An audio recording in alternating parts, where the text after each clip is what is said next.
할렐루야. 오늘의 본문인 시편 127편을 본문으로 정하고 이 말씀을 묵상한 가운데 마음에 떠오른 찬양이 있었습니다. 김성민 목사님의 믿음이 없이는, 이런 제목의 찬양입니다. 그 가사를 보면 이렇게 되어 있습니다. 주님, 제 마음이 너무 둔해서 주님을 볼 수 없습니다. 이 땅에 속하여 이 땅만 보다가 주님 손을 놓쳤습니다. 나는 나그네로 왔는데 왜 주저앉게 되었나? 나는 청지기인데 언제부터 내 삶의 주인이 되어버렸나? 믿음이 없이는 기쁘시게 못하나니 고된 수고도 다 헛될 뿐이라. 믿음이 없어서 무너진 삶의 모든 자리에 다시 주님을 기다립니다. 이 찬양 가운데 다 헛될 뿐이라, 헛될 뿐이라, 이 가사가 자꾸 떠오르는 겁니다. 그래서 오늘 제목을 아예 헛될 뿐이라 그렇게 정했습니다. 제가 매주일 주일 설교를 교회력에 따라서 정해진 본문 갖고 하잖아요. 이게 3년마다 돌아갑니다. 근데 제가 쭉 2006년부터 교회력 갖고 설교했는데 지난날 언제 이 시편 121편 갖고 설교했나 봤더니 주일 설교 때는 한 번도 안 했더라고요. 오늘 처음 한 설교입니다. 물론 새벽 기도회 때는 했었던 적이 있고, 제가 신방에 가서 자주 읽는 말씀 가운데 하나입니다. 근데 신방 가서 제가 강조한 것은 이 말씀을 통하여서 우리의 삶이나 우리 가정이나 하나님께서 세워주셔야 된다, 하나님께서 지켜주셔야 된다, 이것을 강조하고 있습니다. 그것을 설교하고 있어요. 근데 이번에 이 말씀을 본문으로 정하고 쭉 읽는 가운데 눈에 계속 띄는 단어는 헛되다는 말이었습니다. 헛되다, 헛되고 헛되다. 1절 보시면 여호와께서 집을 세우지 않으시면 세우는 자의 수가 헛되며, 또 여호와께서 성을 지키지 않으시면 파수꾼에 깨어있음이 헛되다. 한 절에 두 번씩이나 헛되다, 헛되다 그러지 않습니까? 2절에도 또 나옵니다. 너희가 일찍 일어나고 늦게 누우며 수고의 떡을 먹음이 또 헛되도다 그랬어요. 두 절 속에 세 번씩이나 인간의 모든 수고 헛되다고 얘기하고 있습니다. 이 구절을 읽으면서 당연히 떠오르는 구약 전도사의 유명한 구절이 있죠. 1장 2절의 말씀입니다. 헛되고 헛되며 헛되고 헛되니 모든 것이 헛되도다. 그러고 나서 가만히 생각해 보니까 여러분, 이 시편 120편 제목이 어떻게 되어 있습니까? 솔로몬의 시, 그렇게 되어 있잖아요.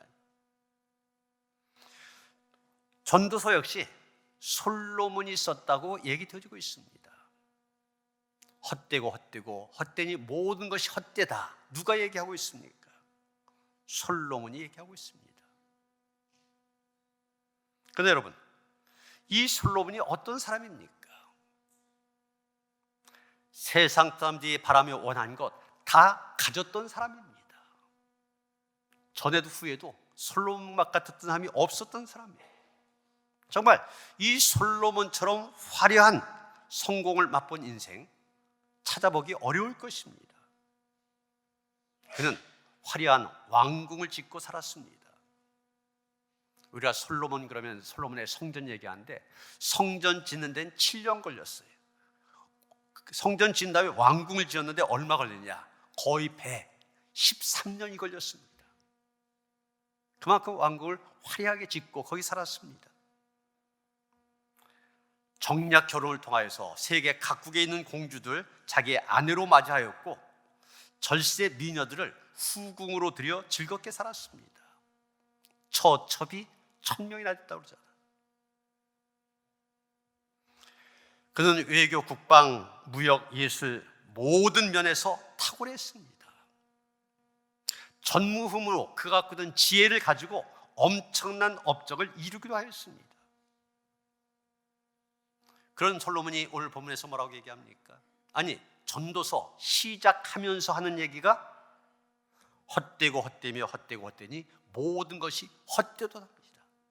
그리고 전서 마지막 결론적으로 한 말이 이 일의 결국을 다 들었으니 하나님을 경외하고 그의 명령을 지킬지어다. 이것이 모든 사람의 본분이로다. 헛되고 헛된데 결국 마지막 결론이 무엇이냐? 하나님을 경외한 대로 돌아가야 된다는 겁니다. 여러분, 오늘 본문에서도 솔로몬은 헛되다는 말 2절에 걸쳐서 방금 본 것처럼 3번이나 반복해서 얘기하고 있습니다. 아마 자신의 삶의 경험 속에서 나온 이야기일 것입니다. 집을 잘 세워보려는 남다른 수고 했을 것입니다. 성을 지키고 나라를 안전하게 지키기 위하여 누구보다 고심을 했을 것입니다. 화려한 업적을 남기기 위하여 하나님께서 주신 지혜와 재능을 가지고 열심히 수고했을 것입니다. 그런데 솔로몬이 죽은 다음에 어떻게 됐습니까? 아들 르호보암이 왕위를 이어받았는데 나라가 두 쪽이 나고 말았어요. 우리나라 남북으로 갈려진 것처럼 남유다와 북이스라엘 쫙 갈라져 버렸습니다. 다윗이 수많은 피를 흘리며 정복 전쟁을 통하여서 국토를 넓혔고 또 부강한 나라를 이루었는데 솔로몬 역시 외세로부터 이 나라를 지키기 위하여서 온갖 인간적인 방법 동원하였고 정략 결혼을 통하여서 공주들을 볼모 겸 아내로 끌어들였지만 솔로몬이 죽고 나니까 국력 한순간에 쇠락하고 솔로몬이 노력했던 모든 수고들이 헛수고가 되고 말았습니다. 여러분, 솔로몬에게 최고의 지혜를 주신 분은 하나님이십니다. 그렇지만 솔로몬은 어떻게 살았냐? 하나님만을 의지한다든지 하나님을 신뢰하며 살았던 것이 아닙니다. 자기의 힘으로, 자기의 지혜로, 자신의 수고를 가지고 자기 자신과 가정, 나라를 지키기 위하여 안간 힘을 썼습니다. 이제 나중에서야 깨닫게 된 겁니다. 그 모든 것들 내가 그렇게 애를 썼지만 헛수고였다 깨달은 것입니다. 자신이 아무리 돈이 많고 머리가 탁월하게 좋고 강력한 무기를 가진 최강의 군대를 거느리고 첨단 기술을 연마한 최고의 기술자들 데리고 있어도 그리고 수단 방법 가리지 않고 공을 들였다 할지라도 모래 위에 지은 집처럼 한순간에 그 모든 것 사라지고 만다고 하는 것을 깨닫게 될 겁니다. 그래서 솔로몬은 왜 그렇게 되든지 이유도 제대로 알게 됩니다. 그 이유가 뭐냐? 하나님께서 함께 하시지 않았기 때문이라고 한 것이죠. 솔로몬이 처음에는 1,000문제까지 들어가면서 하나님께 정성을 다했던 사람입니다. 그런데 문제는 그 초심을 잃어버린 거예요. 초심을 잃어버리고 하나님을 마음을 다해 사랑하지 아니하고 하나님을 의지하지도 않게 되었습니다. 이방인 후궁들을 많이 들이다 보니 그들이 우상까지 가져오게 됩니다. 솔로몬도 그 우상에 미혹이 되어 믿음도 잃어버렸습니다. 자신의 성공과 성취에 도취되어 하나님을 의지하지 않고 나라를 다치게 되었습니다. 그러나 여러분, 하나님 없는 성공, 하나님 떠난 성취 오래 갈 수 있습니까?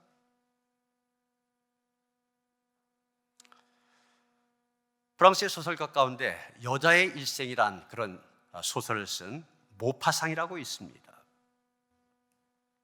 이 사람은 이 소설을 통하여 세계적인 작가가 되었고 돈도 많이 벌면서 부자가 되었습니다.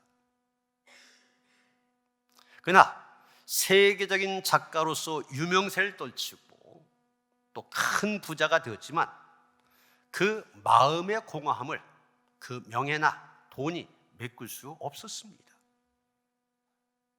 이 사람은 신학교를 다니다가 중퇴했습니다. 하나님을 의지하지 아니하고 자신의 재능을 의지하고 나가서 열심히 노력하여 세계적인 문학가로 알려지게 되었지만 또 돈도 많이 모으게 되었지만 마음의 공허함을 메꿀 길이 없다 보니 그런 세상에서 방황하는 삶을 살게 됩니다. 여자를 수없이 바꾸고 결혼도 여러 차례 했지만 그 어디서도 참된 만족을 누릴 수가 없었습니다.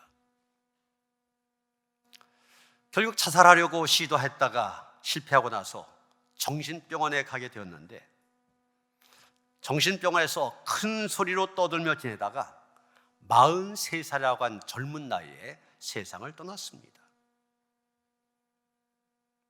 그의 묘비에는 그가 말년에 쉴 새 없이 했던 말, 그렇게 떠들어 했던 말, 그 말이 기록이 되어져 있습니다.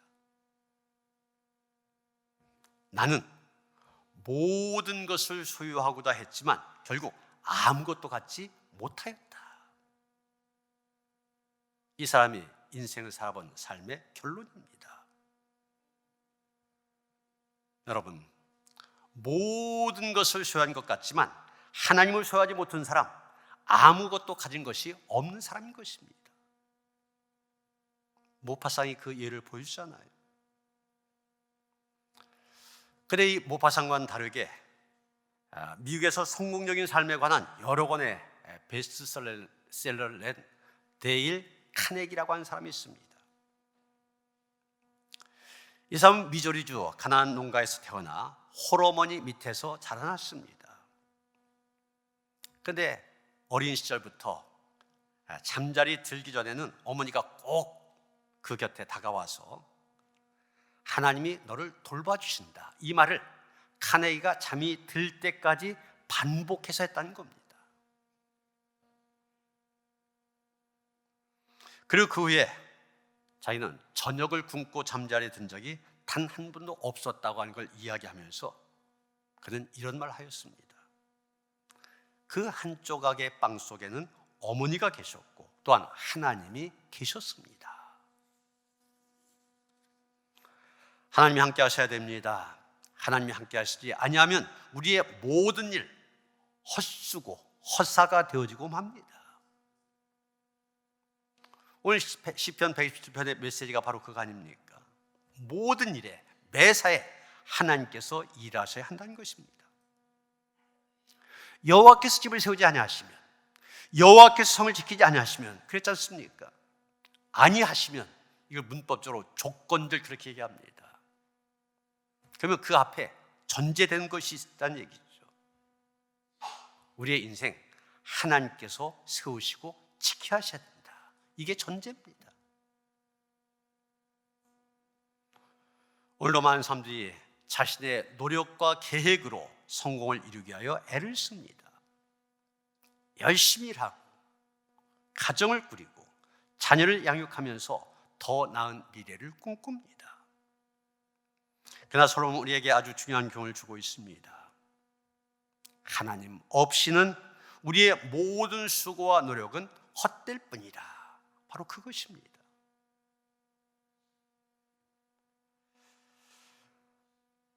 그런데 이 헛되다고 하는 주제를 같이 얘기하고 있는 전도서에서 헛되다는 말, 히브리어로 보면 헤벨, 이런 말을 쓰고 있습니다.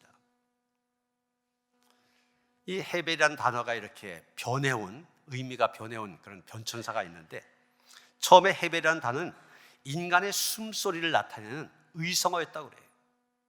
그리고 후후 이런 식으로 숨 쉬는 소리를 내잖아요. 헤벨이 그런 의미로 쓰여졌다고 그래요. 그러다가 의미가 조금 더 첨가되어져서 수증기라든지 연기라든지 안개라든지 구체적인 현상을 가리킬 때 또 헤벨이라는 말을 썼습니다. 그리고 나중에 거기에 추상적인 의미가 들어가서 무상 혹은 덧없음, 이런 의미를 갖게 되었습니다. 수증기나 연기, 안개가 그런 거잖아요. 금방 있다가 사라진 것들, 덧없는 것을 얘기한 것이죠. 그런 의미로 갖게 되었습니다. 더 재미있는 것은 이 구약성경에서 헤벨이라는 단어가 여호와 하나님이 아니라 이방인들이 섬기는 우상을 이야기할 때 이 헤벨이라는 단어가 사용되었다는 것입니다. 여러분, 사람들이 열심히 우상을 숭배한 이유가 무엇입니까? 한마디로 복을 받기 위해서입니다. 정성을 다하여 우상을 숭배해서 그 우상의 도움으로 물질의 복, 건강의 복, 자녀의 복을 받으려고 한 것입니다. 그러나 그런 것들 다 해벨이다, 헛된 우상에 불과하다는 얘기입니다. 전도서는 인간의 일생 자체가 해벨, 헛되다고 얘기하고 있습니다. 마치 우상을 열심히 숭배해도 그것이 우리에게 복을 줄 수 없는 것처럼 우리가 아무리 노력을 하여도 내 힘을 갖고는 우리의 인생 행복으로 끌어가는 데는 커다란 한계가 있다는 것입니다. 그게 바로 우리 인간의 실존, 우리 인간의 본래 모습입니다. 그래서 전도서 9장 11절에 보면 솔로몬이 자신이 관찰한 인간의 삶에 대해서 이렇게 묘사하고 있습니다. 내가 다시 해 아래에서 보니 빠른 경주자들이라고 선착하는 것이 아니며 용사들이라고 전쟁에서 승리한 것이 아니며 지혜자들이라고 음식물을 얻는 것도 아니며 명철자들이라고 재물을 얻는 것도 아니며 지식인들이라고 은총을 입는 것이 아니니 이는 시기와 기회는 그들 모두에게 임함이니라. 물론 우리는 인생 열심히 살아야 됩니다. 노력해야 됩니다. 최선을 다해서 우리의 삶 행복으로 이끌기 위해서 노력해야 됩니다. 그런데 솔로몬이 인생을 살아보고 나니까 많은 것을 보게 되는데 달리기 연습을 열심히 해서 빠른 경주자가 된다고 해서 항상 1등한 것은 아니더라는 거예요. 먼저 도착한 게 아니더라는 얘기, 금메달 딴 게 아니더라는 얘기. 뛰어난 장군이라 할지라도 전쟁에 나갈 때마다 승리한 것도 아니더라는 거예요. 지혜가 있고 명철하다고 하여서 사업 수완이 있다고 하여서 그 사람 큰 재물을 얻는 것도 아니더라는 얘기입니다. 그러면 우리의 삶을 행복으로 이끌기 위해 어떻게 해야 되냐? 가장 중요한 것은 우리의 한계를 인정해야 된다는 것입니다. 나의 힘으로 할 수 없는 것이 있습니다. 나의 노력으로 이룰 수 없는 것이 있습니다. 하나님께서 도와주시지 않으면 나의 모든 노력과 수고, 해배, 아침 안개와 같이 우상을 숭배한 일과 같이 헛되다는 사실 먼저 인정해야 된다는 것입니다. 이 전도서에서 얘기한 얘기, 오늘 시편 127편 이야기한 내용 같지 않습니까? 하나님께서 함께하지 아니하신다면 모든 수가 헛되다는 것입니다. 오늘 말씀이 이제 그 구체적으로 몇 가지 더 살펴보려고 그러는데, 첫째, 솔로몬은 여호와께서 집을 세우지 아니하시면 세우는 자의 수가 헛되다고 얘기하고 있습니다. 여러분, 이 솔로몬의 아버지 다윗 성전 짓기 위해서 얼마나 애를 썼습니까? 사실 성전을 짓기 위한 모든 준비 다윗이 끝내놨어요. 역대상 22장에 보면 석수들을 시켜서 돌을 다듬게 했습니다. 못을 만들기 위해서 철을 많이 준비하였고 놋도 준비했습니다. 레바논에 자고 있는 백향목 100길로 많이 날라왔습니다.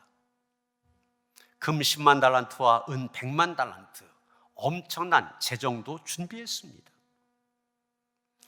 역대상 28장에 보면 설계도까지 아주 자세하게 다 그려놓았다고 그랬어요. 그럼 설계가 완성되면 건축 거의 다 된 거나 마찬가지예요. 반은 됐다고 해야 될 거잖아요.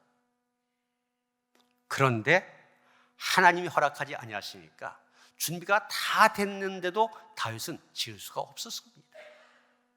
세울 수가 없었어요. 이제 하나님께서 솔로몬에게 허락을 하셔서 솔로몬이 성전 공사 착수할 수 있게 되었습니다. 착공을 했는데 두로왕 히람이 적극적으로 도와줍니다. 필요한 기술자들과 물품들이 차질 없이 공급이 되어집니다. 가만히 보니까 이 모든 것 하나님이 도와주신 일이지 자기 힘으로 된 것이 아닙니다. 백향목을 베어 나르는 사람이 3만 명, 짐꾼이 7만 명, 산에서 돌을 뜬 사람이 8만 명, 사역을 감독하는 관리가 3,300명. 여러분, 솔로몬 당시에 국력이 그렇게 강했다 할지라도 이 정도의 인력 쉽게 동원하기 어렵잖아요. 거의 20만 가까운 인력, 지금도 이 인력을 동원하는 거 쉽지 않은 일입니다. 더군다나 이 사람들이 요즘 노사분규 같은 그런 것을 일으켰다면 더 어려웠을 텐데 그들은 자기 일처럼 열심히 일을 했습니다. 가만히 보니까 하나님이 도와주셔서 그렇게 된 것이지 자기 힘으로 된 것이 아니더라는 것이에요. 하나님께서 세우지 아니하시면 내가 아무리 애를 썼어도 이룰 수가 없었을 것이다. 솔로몬은 이것을 자각한 것입니다.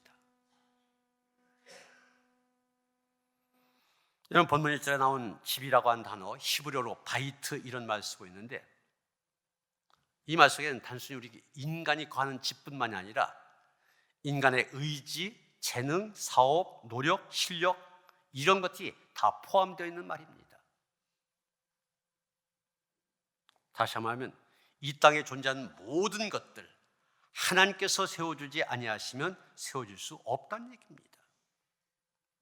사람들이 하나님을 안중에 두지 아니하고 자기 마음대로 무엇을 한 것 아무런 의미가 없다는 뜻입니다.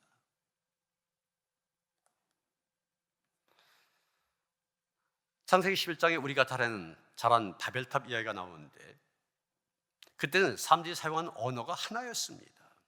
그런데 사람들이 자기의 이름을 내고 흩어짐을 면하기 위해서 탑을 쌓기 시작하였습니다. 당연히 하나님 보시기에 마음에 들지 않는 일이었습니다. 하나님께서 그들을 어떻게 하셨냐? 언어를 다르게 만들었습니다. 그래서 말로 인한 혼란이 생기게 하였어요. 서로 말이 통하지 않게 되다 보니 함께 일을 할 수가 없습니다.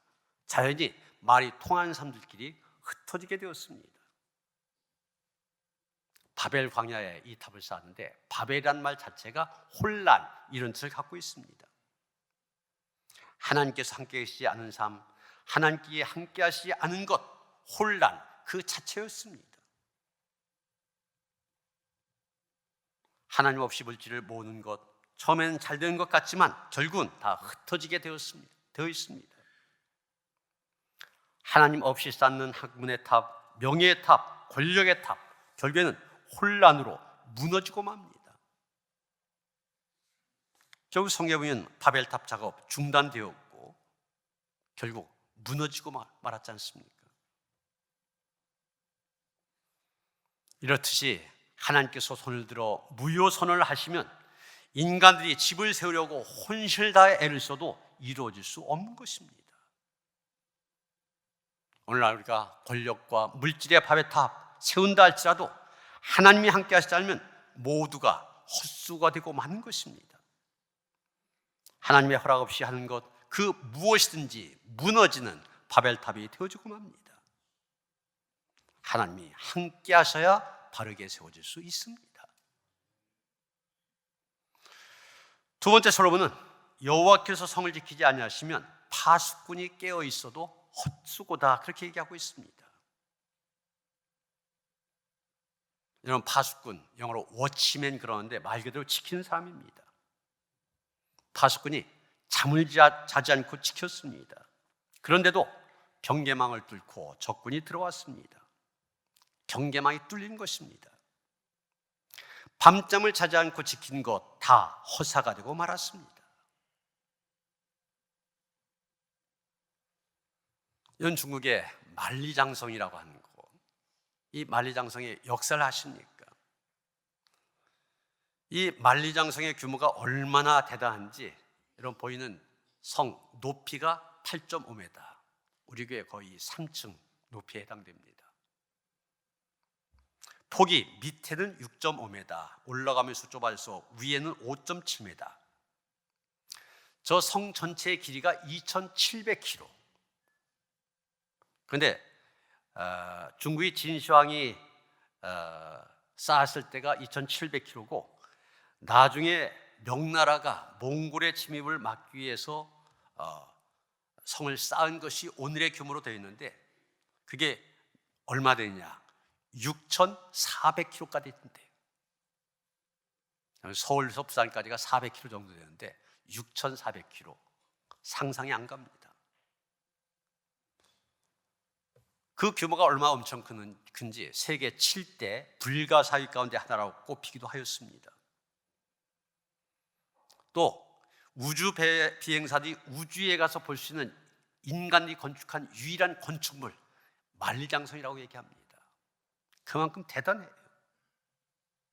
그런데 이렇게 대단한 만리장성이 여러 차례 적군의 침공을 받았지만 성문이 한 번도 부서진 적이 없다고 그럽니다.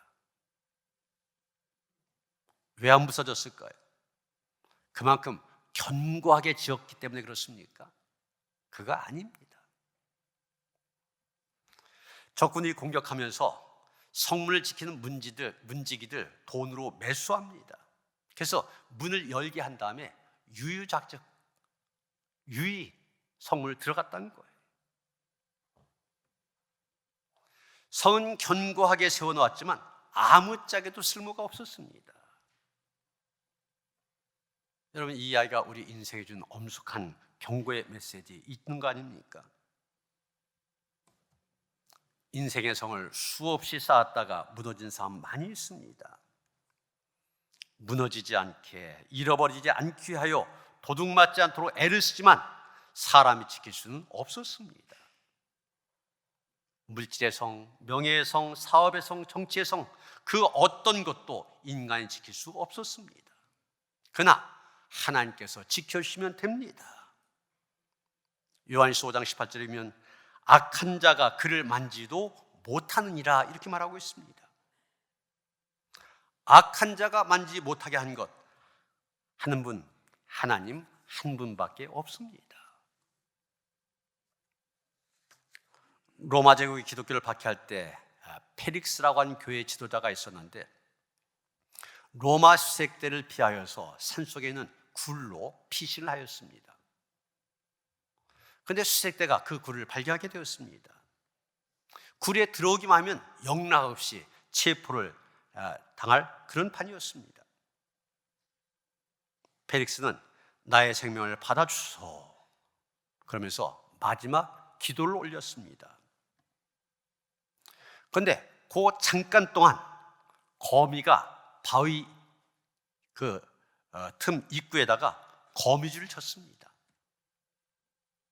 수색대가 굴을 발견했지만 와서 보니까 거미줄이 쳐져 있어요. 아무도 안 들어갔다는 증거 아닙니까? 그 수색대가 들어가지도 않고 그냥 나갔습니다. 그래서 페릭스 생명을 무사히 건질 수 있었다는 것입니다. 나중에 그는 말합니다. 하나님이 함께 하시지 않으면 돌벽과 쇠문도 거미줄처럼 약하다. 그러나 하나님이 함께 하시면 거미줄도 철문보다 강하다. 전능하신 하나님이 지켜주셔야 됩니다. 건강도 지켜주셔야 됩니다. 물질도 하나님이 지켜주셔야 됩니다. 자녀도 하나님이 지켜주셔야 됩니다. 사업도 하나님이 지켜주셔야 됩니다. 내가 지키는 일이에요. 허사가 되지 아니하도록 하나님의 도움을 언제나 구하는 우리가 되어야만 됩니다. 세 번째로 솔로몬은 하나님이 함께하지 아니하시면 수고의 떡을 먹음이 헛되도다고 얘기하고 있습니다. 참 사람들 열심히 삽니다. 잘 살아보겠다고 부지런히 열심히 일하는 사람들 많습니다. 열심히 일하면 다 부자 돼야 되지 않습니까? 우리나라 한때 40대 사망률 세계 1위였었어요. 40대 사망하는 사람들이 제일 많은 나라가 우리나라였습니다. 그 얘기는 젊었을 때 그만큼 열심히 일했다는 얘기잖아요. 새벽같이 일어나서 밤늦게 휴일날 쉬지도 아니하고. 그런데 다 그렇게 열심히 일했으면 다 부자가 되는데 다 그렇게 됐습니까? 너무 열심히 일하다 보니 몸을 상하게 되고 오히려 병에 걸려서 그동안 애써 모은 돈 병원비로 다 들어가고, 그래서 모든 수가 헛수가 된 경우 많았잖아요. 나라도 가정도 개인도 크게 다르지 않습니다. 우리 주위에는 하나님의 도우심이 없이도 나만 열심히 하면 잘 살 수 있다고 생각하는 사람들 많이 있습니다. 열심히 살고 부지런히 살고 정신 바짝 차리고 빡세게 살면 다 잘 될 것 같지만은 그렇게 살아도 헛된 인생 너무나 많이 있습니다. 열심히 재물을 모으려고 애를 쓰는데 여러분, 그런 말 있잖아요. 앞으로 남고 뒤로 빚진다는 말 있지 않습니까? 많이 모은 줄 알았는데 돈자루 구멍이 숭숭 뚫리면 남아있는 게 없잖아요. 온갖 지혜와 재주를 동원해 수고했는데 그렇게 힘들여 얻은 것 아무것도 수고하지 않은 삶에 그대로 넘어갑니다. 허망하지 않습니까? 물론 우리는 열심히 살아야 됩니다. 성실하게 살아야 됩니다. 노력해야만 됩니다. 그런데 열심히 일하고 열심히 산다고만 해서 좋은 것은 아닙니다. 우리의 성실한 삶과 열정 속에 하나님께서 함께 하셔야만 진정한 성공이 오게 되는 것입니다. 오늘 3절부터 5절까지의 말씀은 자녀에 대한 말씀입니다. 여러분, 자녀들 다 키워보셨지만 참 마음대로 안 되는 게 자녀들의 문제 아닙니까? 이제 이번 주 목요일 날 수능고사가 있는데 좀 전 2부 예배 마친 다음에 이제 수능고사 보는 아이들에게 안수기도를 해주었습니다. 참 열심히도 공부했습니다. 그런데 열심히 공부한 만큼 결과가 나옵니까? 당일날 컨디션이 안 좋아서 시험 망친 경우도 있습니다. 어려운 문제 하나 만나다 보면 거기에 집중하다가 꼬여갖고서 다른 문제 아예 풀지도 못하고 망친 경우도 있습니다. 열심히 노력했지만 노력의 결과 그대로 나오는 거 아닙니다. 하나님이 함께 하셔야만 됩니다. 하나님께서 함께 하시지 아니하고는, 하나님께서 세우지 아니하시고는 우리는 헛된 인생을 살아갈 수밖에 없음을 기억하면서 하나님께서 세우신 인생의 집, 하나님께서 지키신 가정과 나라, 우리의 수가 헛되지 아니하고 수고의 떡을 먹을 수 있는 그런 복된 인생을 살아가는 성도들 되시기를 주님의 이름으로 축원합니다. 하나님이 인생을 살아가면서 우리의 수고의 헛됨을 깨닫게 하시니 감사드립니다. 솔로몬도 깨달아 고백하고 있습니다. 헛될 수밖에 없는 인생, 그 가운데서 세상 것 바라보면서 후회한 인생 되지 말게 하시고 하나님만 바라보게 하시고 하나님만 기대하게 하시고 하나님께서 함께 하심만을 바라보면서 의지하면서 하나님 안에서 승리하는 성도들의 삶을 살아갈 수 있도록 인도하여 주시옵소서. 예수 그리스도 이름 받들어 기도하여 싸움나이다. 아멘.